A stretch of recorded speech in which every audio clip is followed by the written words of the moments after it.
My ears got so sweaty during that. Okay. Oh shoot. We're live, everybody. Welcome to Exhausted Reviews, where I'm exhausted and I make reviews. Hey.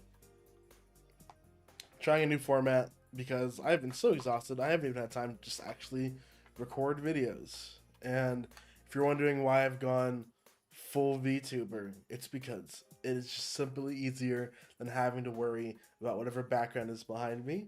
And besides, what I look like doesn't matter. It's what we talk about that really matters. So we got a lot of shows to catch up on this week. I've been watching a lot of shows. I wish I'd been making videos about all these shows, but we might as well keep going. Let's start with the first one. Vinland Saga. This just came out today. Usually I also watch Dead Mount Death Play, but today was not the case. I did not, whoops. I did not watch Dead Mount Death Play today. Oh, I see what's going on here. It's still showing my chat from my last display. There we go.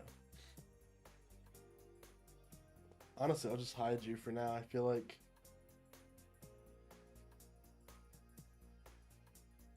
gotta love messing with stuff on the fly. That's my favorite thing. Okay.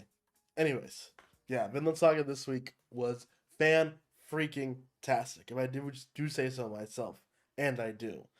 Let's start with the beginning of, obviously right here we have the iconic scene, I don't have any enemies. Thorfinn becoming a true warrior, realizing that violence is not the way. And that's something that people who only hung in for the first season don't really get about this show, is they don't understand why the second season has slowed down as much as it has. And when you really stop and look at what the show is trying to tell you, it's pretty obvious that the reason all the violence and stuff is not being shown is because violence is not cool. You know, typically most people would say it is not cool to kill and fight and maim and brutalize people. That's just like a thing that people say, you know? And it's generally considered to be true. So the show has always had a firm stance, ever since episode 1, of being very anti-violence, anti-war. And despite that, the show does go to great lengths to show violence and war. I think in this episode, actually, there's a very good scene where they're walking past the bodies of the people who have died in this war, and Thorfinn makes a note there, or yeah, right here. There's just bodies and bodies of people. The horrors of war are always reflected in the show, and always have been reflected in the show, and I think always will be reflected in the show. The show has done nothing but try to convince people that fighting is bad, and we should all just be a little better to each other. Now, Thorfinn, you know, proving his muscles, his moves, and getting the crap kicked out of him, making his own Yamcha death pose, it was honestly hard to watch. And it got to the point where after Thorfinn gave his speech about how he just wants to win, basically, like, everyone stopped cheering. Everyone was like, man, this is freaking disgusting to watch. Like, everyone literally like stopped cheering, and like and bro was like I'm sorry I had to hit you 100 times, bro, my bad. Like, you can go talk to the king, please. Like, just leave, bro.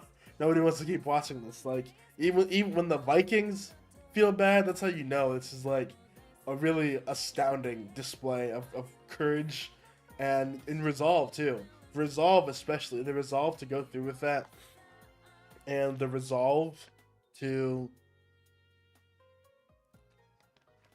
take 100 hits from one of the king's elite guards. It's pretty baller. It's pretty badass. I gotta say, pretty badass. And then the episode ends. So they have their conversation. Canute does the thumbnail, but Canute basically says that, like, he basically says, I am the king, I do what I want, but I can't fight against God. God is more stronger. God is more powerful than me. Therefore, I will reject him and build something new. He's basically just using the Bible to justify, using God to justify his war crimes. Not even war crimes. He's just like, Canute is a very interesting character because he wants to sort of be a leader for the Vikings and the Norsemen who just want to fight. He wants to give them a purpose. He wants them. He knows that they're too far gone to be like saved pacifist wise.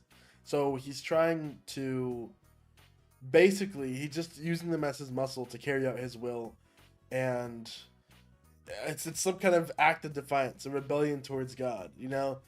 Humans have the committing sins as we wander lost is precisely what humans do. So, this guy is trying to. Canute is very, very, very well developed character. He's very, very interesting guy. And I also loved it when his guard was like, "Wait, that's the guy who gave you the scar? What the hell?" So it's very clear that they have history. And then Canute ends the episode by saying, I gotta take over Kettle's land. Nothing's gonna stop me. And you guys are more than welcome to try to stop me. And he has them surrounded by the very end of the episode. They're surrounded. So he definitely looking forward to seeing where this goes, because Vinland Saga has always been such an incredible show. Such an amazing show. I've always loved it. I think it will continue to be one of my favorite shows of all time. So I'm very happy about that show. That's this one ended recently. Next, let's talk about a little more of an underrated show. Let's talk about My Home Hero. Of course, this is the thumbnail that I use for this stuff. Actually, I'm not really sure how necessary the copyright shield is right now. We'll get rid of that for now. Where is this? Boop. We'll get rid of the copyright shield for now. But until then, I mean, My Home Hero, I haven't seen anybody really talk about this show. And honestly, it's kind of a really good show. Story-wise. It reminds me of, it's got similar energy to Tokyo Revengers and Death Note, in the sense of, like, it is very much carried by its story in regards to Tokyo Revengers, and Death Note and the level of mind games and manipulation. Like, I mean, the whole way this series starts is the guy accidentally killing a Yakuza member and, like, makeshift dissolving his body in acid and, like, trying to turning his flesh into compost and shit. The show is wild, man. The show is freaking intense. They show, like, lock picking techniques and, like, how to, like, break into someone's car. But the show overall, it's an everyman guy who's just into mystery novels, trying to fight the Yakuza. I mean, like, they were trying to kill his daughter, basically, and they were trying to extort his daughter for money, basically. And, like, and kill him. And it just became a whole mess. And now it's just, like, a big, like, net of lies and deceit and plays and power moves and framing. And it's just a very good show. Oh yeah, they cracked the safe too. The lady, like, so in this episode, oh my god, dude, when they were going through the whole, like, flashback of how she got roof access, broke in, and then was trying every single safe combination using her blacklight. Where's the blacklight? Does the blacklight show up? Yes, they have the blacklight where it shows. Yeah, this show is incredible. The show is I love this show. And then the whole chase at the end, dude. Juichi gets away and he tosses a shower of money out of the sky to act as a cover and to yell at people and get their attention. And like, it's honestly like great. Like I really thought he was done for. After Tetsuo framed him for the murder, I'd say pretty successfully too. I really thought he was done. I didn't know how he was gonna make it out of it. Although there was that one season, where is it? Right here, where like I don't know what this effect is that they do. I think it's to like mask some of the animation being missing, or the lower tier animation. But look at this. I'll show you a little bit of it. Look at this, like that static effect they do with that. That's not me. That's the show. So say what you will. I know that the animation is not like the world's highest quality animation, but the story is definitely there too. If you like series like Inuyashiki, where it's like an older guy trying to do right by his family, with a bit of a darker twist, then this is definitely one to watch out for. My Home Hero definitely gets a recommend from me. Same day as My Home Hero, actually. This is actually yesterday came out, was the new episode of Demon Slayer, which I gotta say, Demon Slayer and I have a bit of a rough history. I liked the first season. I got turned off during the second season. The third season, well, I got turned off during the train arc, I should say. But the second season kind of brought me back with the animation and the entertainment district arc. And now that we're in the swordsmith village arc, I can definitely say I like Demon Slayer again. Demon Slayer has been very good, very flex. The animation has always been flex, especially in this episode. And like, once they step away from Tanjiro and kind of, now that they're actually like fleshing out these other characters, it is very, very cool to see like this guy who was kind of a twat. The Tanjiro effect of being nice to people and it changing, like, you kind of see that in full force, and it doesn't feel like as cheesy, which is good. And obviously the show is, we're on season 3, episode 9. So this guy is fighting the, what, I don't even remember his name, the vase demon. We'll call him the vase demon. And the vase demon does his transformation sequence and gets bigger. Big fish man. Where is he? Big fish man. Big fish man. Really? Oh, there it is. Oh, I just had it. Yeah, a real big fish man. So yeah. And honestly, he pulled it off.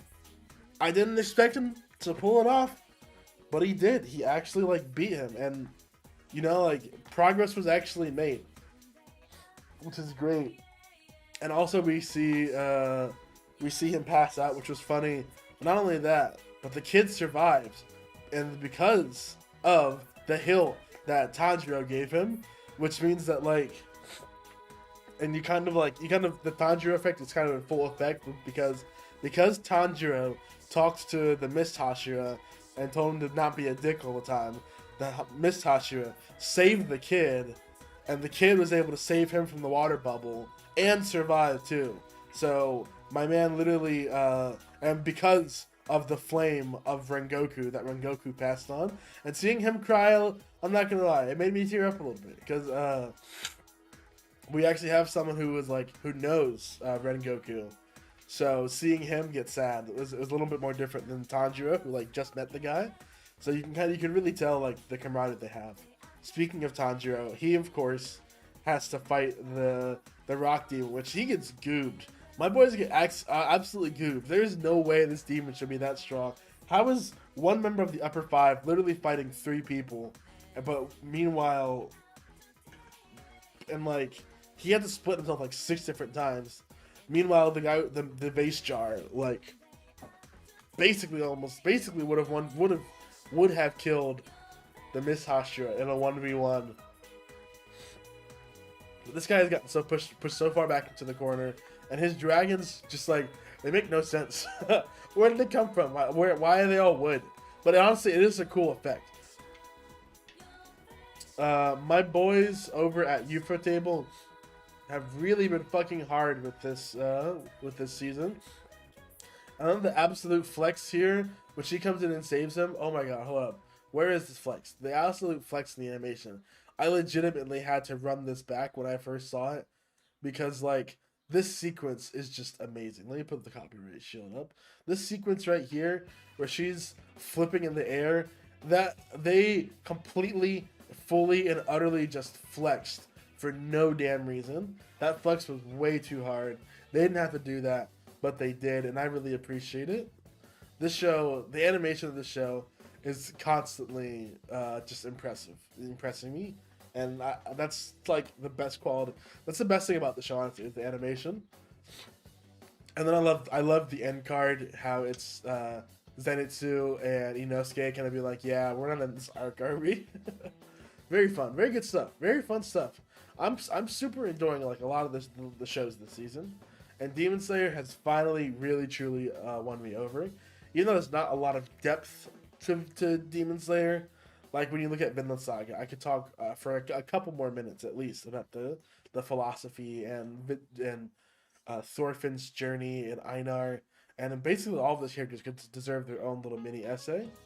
But this show, it's a little more basic, it's a little more silly, it's a little more fun, not so high stakes, but it's fun. It's a good show.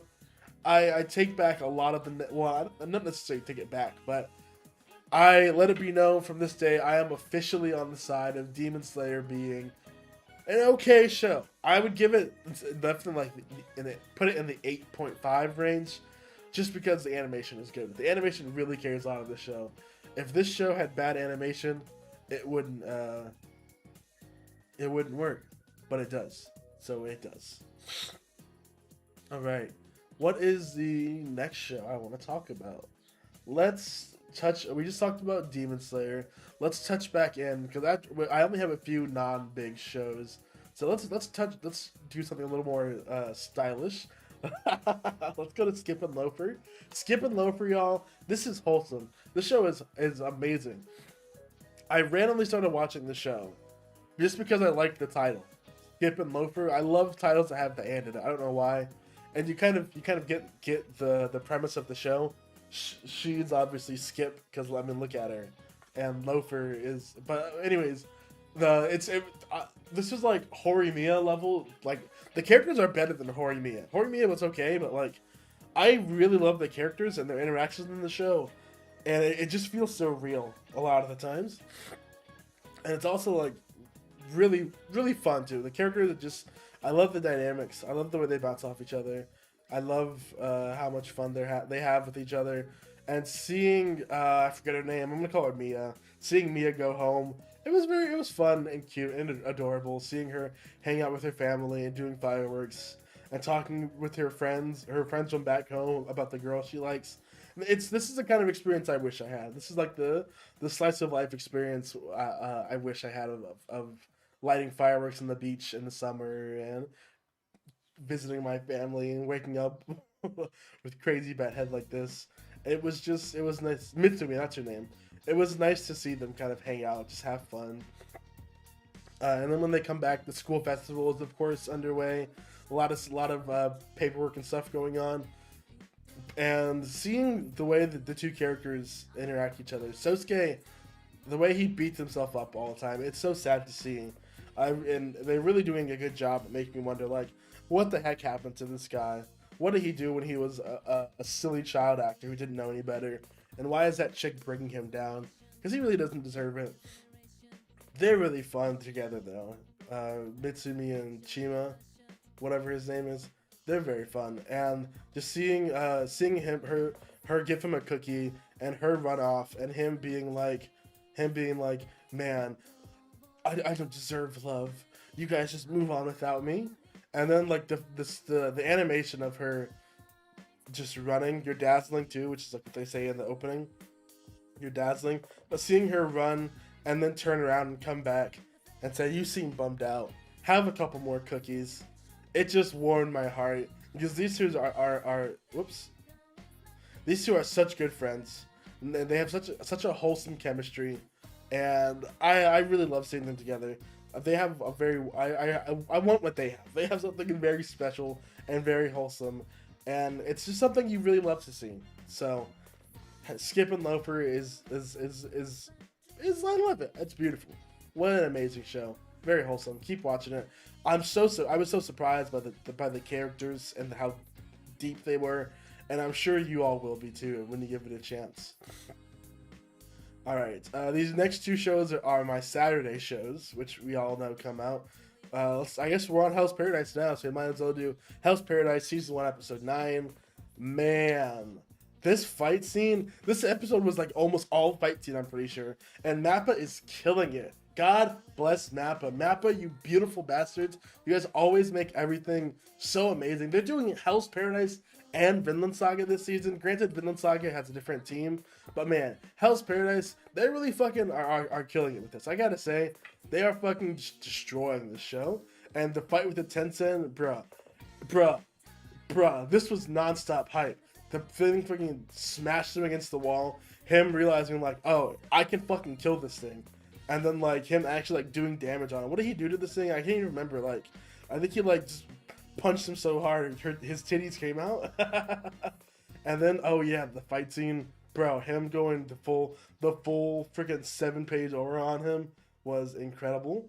And at first I thought this guy was dying, but then oh yeah, no, he has to use like he literally has to use halfway through the episode, just a little under halfway in the episode. My man has a full on like beast mode transformation, and he goes berserk, and he has lightning powers now. Like, what the fuck is this show? This show is it's hilarious. I love this show. Honestly, I gotta say, I love this show. This show is so wacky and weird, and it has one of the best openings too of this season. I will be on record saying this show and the next show we're going to be talking about probably my favorite openings of this season, just because I don't know, it's just my taste. That's just my taste. That's just how I was raised, and that's how I was raised. That's how I'm gonna raise. That's how my daddy raised me, and that's how I'm gonna raise my kids. But yeah, and then seeing how he freaking was trained. He's like, oh yeah, you're literally trained to kamikaze with your weird ninjutsu fire magic, which like I still can't decide if it's like a Demon Slayer thing where the magic is real or not. Which was fun. That was fun in Demon Slayer too. It's like bro was running so fast he looked like mist, which is crazy because the mist is literally just like a visual representation. We're not even supposed to see this shit. But yeah, the little girl came in and saved him, which like I think Gabimaru, if Gabimaru didn't get goobed in the beginning, he definitely would have pulled through. Like I think Gabimaru could have killed that guy. Or that thing, I guess. It's not really a person. It's not much of a he or she. But yeah. And then we see the Council of Tensen, and bro, like, look at my man, bro. Look at him. He looks like freaking. He looks like Adam Sandler's dad in the Water Boy. Bro looks like he has got like that 17 o'clock shave, bro. Look at him, bro. Looking like it just got fucking ran through by a fucking Metroid, bro. Like a soul sucking demon, bro. Looking like Gene Simmons, bro, out here looking like fucking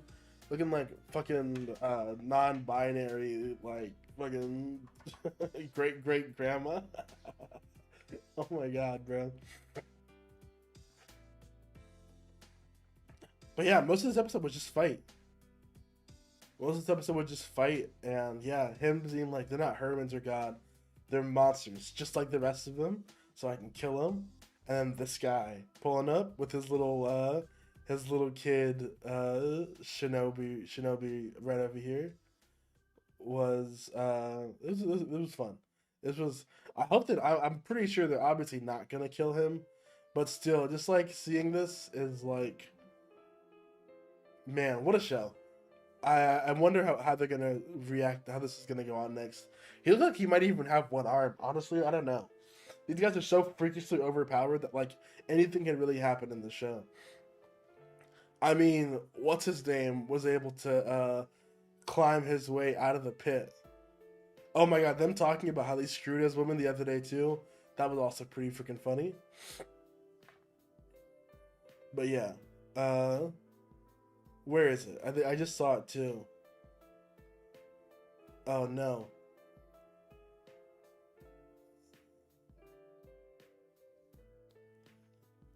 Where is it? I don't know. Anyways, good show. Jolly good show. Yeah, that guy climbed out of the pit. He freaking made it, dude. Good to see that. I'm sad. I'm really sad the guy with the orange hair died, because he was probably one of my favorite characters. The guy who was toting around the little tan girl. I really like that guy, but sad to see him go. All right, what's next? Man, you don't realize how long you have to talk about shows. Oh, let's do Doctor Stone next. I meant to do Heavenly Delusion, but Doctor Stone is a nice buffer. Because Doctor Stone had the whole thing with Ginro and Kinro, and that was a whole mess. That was a whole ass mess. Kinro, honestly, I'm really happy with who Doctor Stone is. I know I said season 2 was kind of but Doctor Stone this season has been good.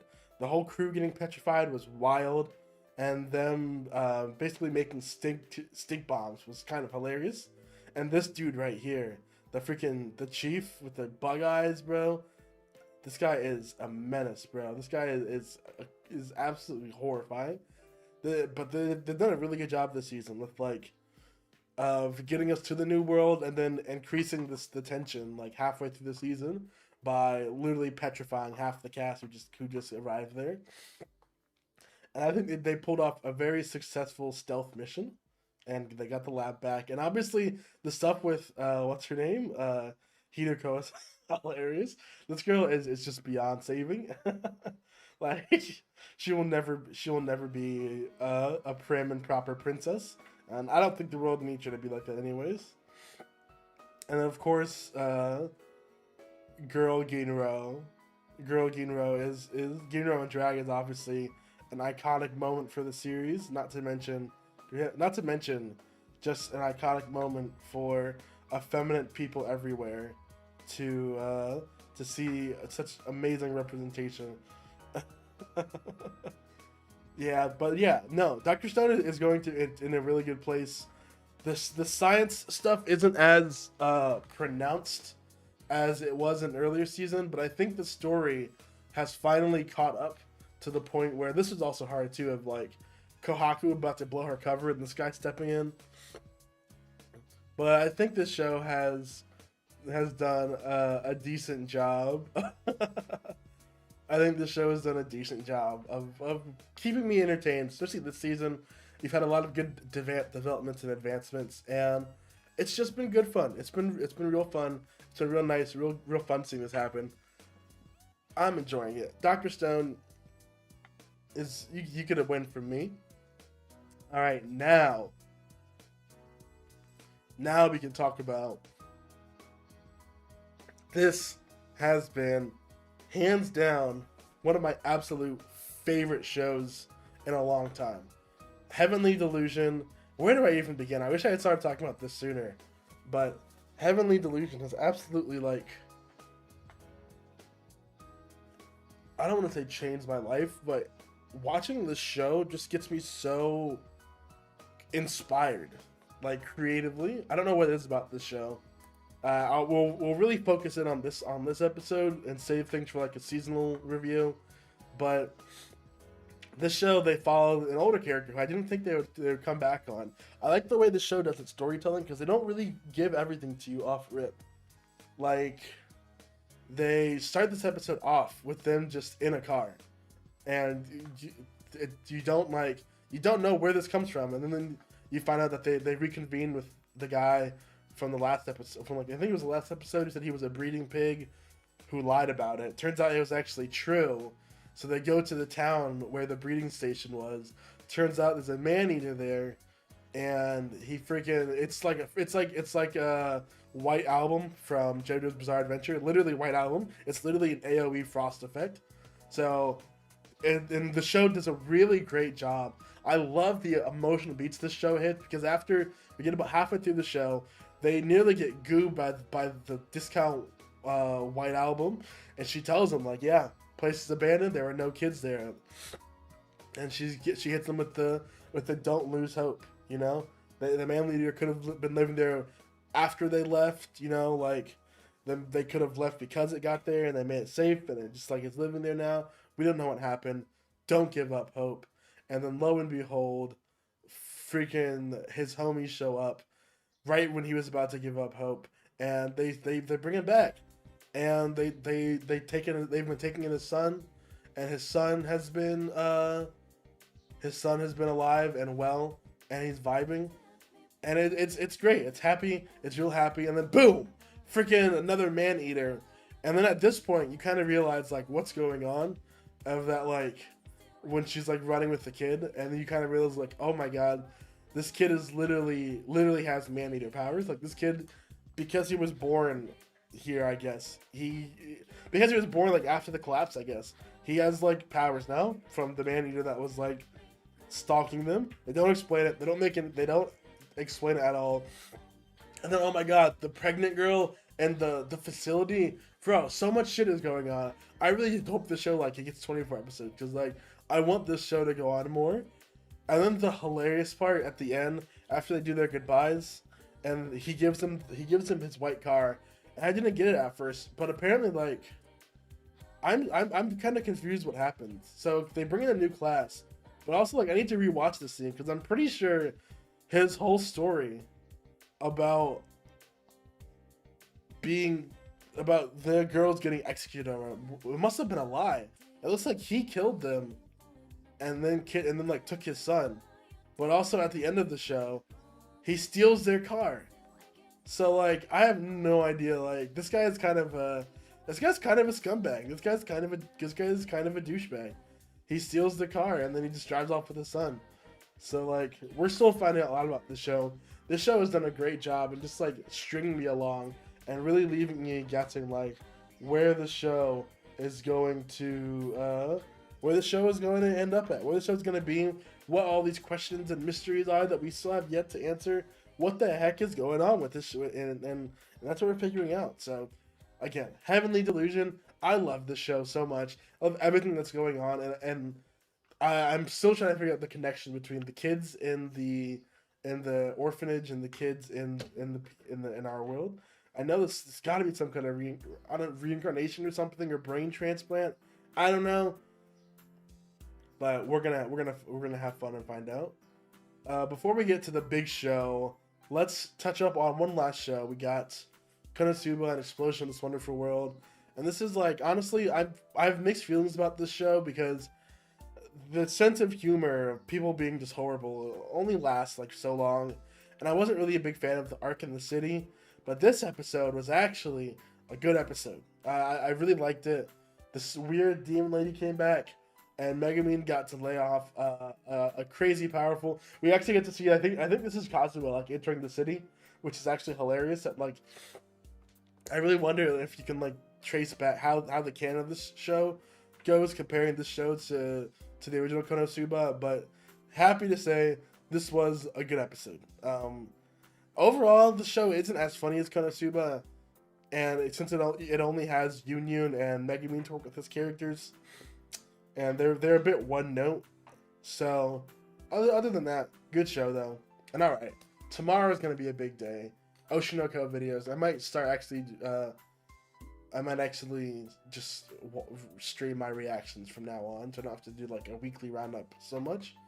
But Oshinoko, the episode after the Unalive episode, where we see the gang come together, and I'm gonna kind of speed on this episode because I've been talking for literally 30 minutes straight. But it's been good so far.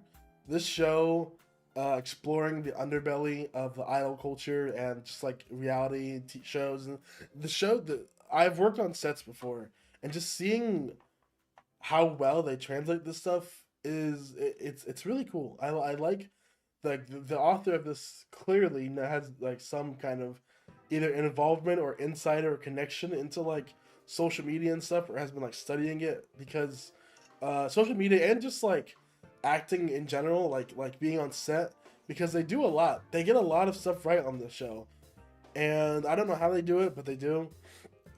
And this scene right here, when he's talking to the director, and he kind of shudders right here, and he's like, what kind of adult chooses not to protect a kid?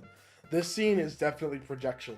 Like, this scene is literally him thinking about back to like his time as a doctor and how he was unable to protect Ai both times, when he was a doctor and when he was a little baby. But the emotion in this scene is really great. I think Aqua is a fascinating character, and I'm really looking forward to seeing like just how far he's actually willing to take like his perfect revenge, because Aqua he's kind of ruthless, he's kind of cold-blooded, and but he does have a soft spot, which we see in this video, in this episode, when they make the "We Still Love You" Akane video, and it gets good backlash, and they kind of like are able to convince people like reality TV is a little bullshit. Please be nice to people and don't tell people to end themselves. But very good episode.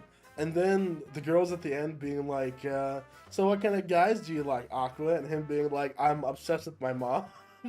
Obviously not, as you know, there's a whole thing. But her hearing that and then like going to do like research at the library, and her entire like Charlie Kelly wall of eye material and stuff.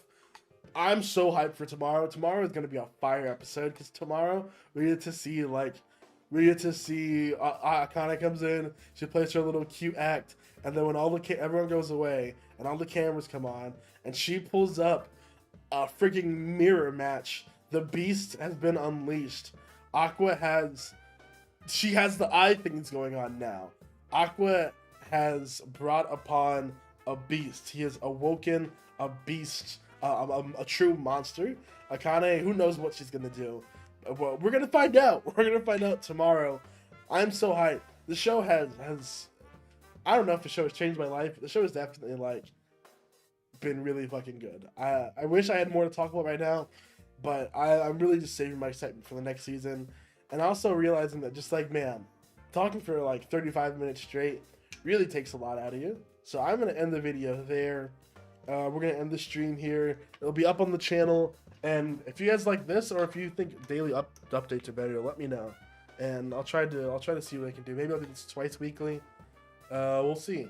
But yeah, hope you guys enjoyed that, and don't forget to leave a comment about more anime you want me to watch. I got a lot to catch up on, so see ya.